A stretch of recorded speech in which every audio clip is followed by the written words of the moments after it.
Hello friends, it's the 21st Sunday of November year 2021. Now I'm drilling the holes for the spacers, and I rigged it up with a table on the drill press to get the same height here, with a bit of plywood here and here, and I drill out the core like this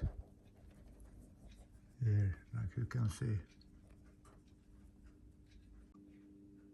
Hello friends, now it's a bit later. The things are in place. Here you are, and same on the other side. Here they are. It was a very close fit, but with the help of a little hammer I got them in.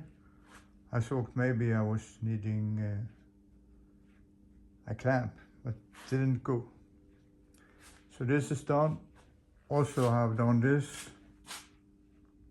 This is other one. This is this little to keep a good things angle at the bone for the gasket. Okay, thank you for this.